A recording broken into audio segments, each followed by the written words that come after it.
guia negou o meu pedido. Uma das cenas mais tensas de um filme é quando o médico recebe a visita de alguém que implora pela vida de outro.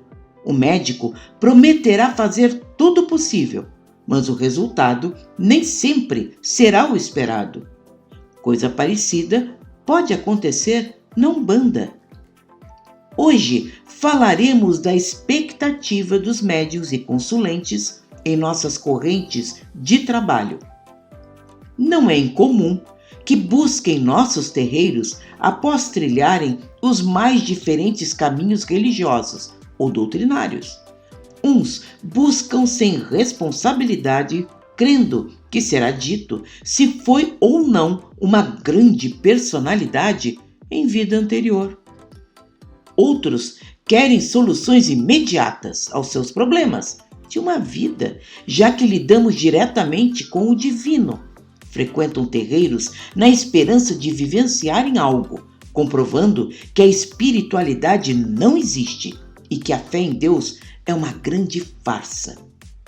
Uns acreditam que poderiam conduzir melhor aquele terreiro no lugar de seus dirigentes e ficam profundamente aborrecidos quando os guias negam-lhes os pedidos ou quando são advertidos, ficando revoltados, tumultuando os trabalhos por não terem obtido êxito. E virá os famosos milindres que tanto conhecemos. Há uma passagem famosa no livro Nosso Lar, contando que o espírito André Luiz observava o vigilante Paulo, responsável pela entrada e saída dos espíritos daquela colônia espiritual, devido sua proximidade às perigosas zonas umbralinas. Foi quando uma senhora muito humilde aproximou-se dos portões, implorando que a deixasse entrar, já que estava desesperada pelo sofrimento. André Luiz conta que Paulo firmou nela o olhar e disse-lhe que não seria possível. Com sua visão apurada, percebera que ela havia sido, quando em vida, uma profissional da ginecologia e que fizera o aborto de uma quantia enorme de crianças.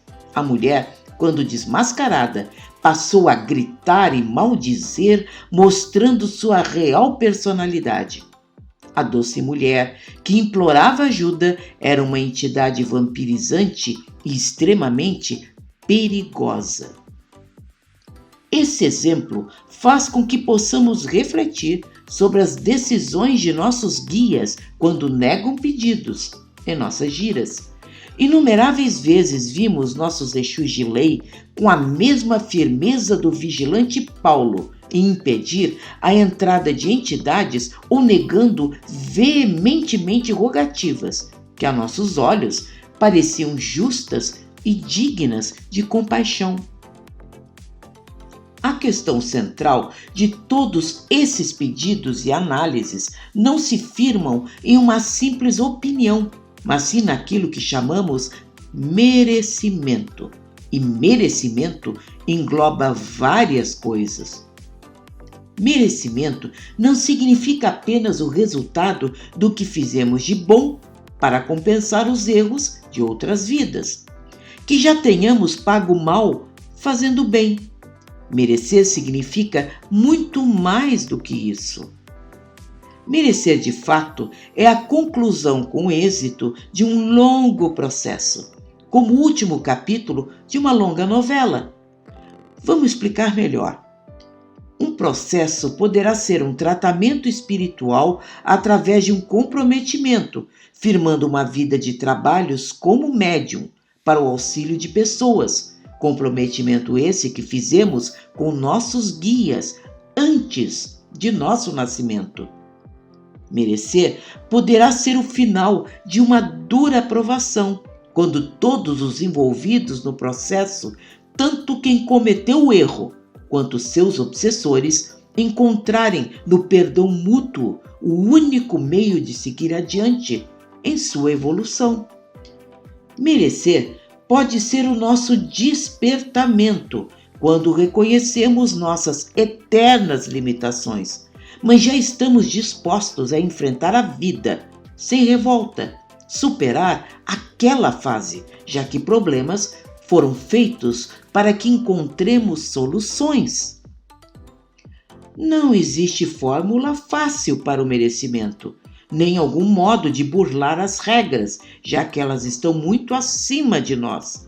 Afinal, são divinas. Essa avaliação sempre será feita por entidades de grande luz, já que têm acesso a essas informações sobre cada um de nós. Quando possível, tudo farão naqueles resultados que são incomuns, e justamente por isso, algumas vezes chamados erroneamente de milagre. Em outras vezes, vão observar com atenção e, porque nosso aprendizado ainda não terminou, negarão nossos pedidos. Do mesmo modo, muitas vezes um dirigente avaliará um médium limitando sua atuação, negando-lhe seus pedidos ou opiniões, já que um dirigente de verdade entende que ele faz parte de um conjunto que tem suas finalidades firmadas desde seus alicerces, que deve fazer parte de um grupo harmonioso, onde todos lutam para merecer seu progresso como almas que são, que um terreiro também tem suas limitações materiais e espirituais, devendo cumprir sua missão principal, ditada pelos seus guias quando chegaram e fundaram aquele ponto de luz na Terra. Portanto, milindres, exigências impacientes, teimosias ou caprichos não devem fazer parte do perfil de um médium. E aqueles que procuram nossos terreiros devem receber desde chegam uma orientação clara e muito objetiva do que poderão encontrar ali sem ilusões ou mentiras. O resto é muito esforço, trabalho bem intencionado e merecimento.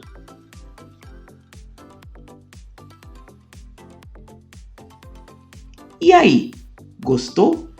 Antes de sair, ative o sininho e dê seu like.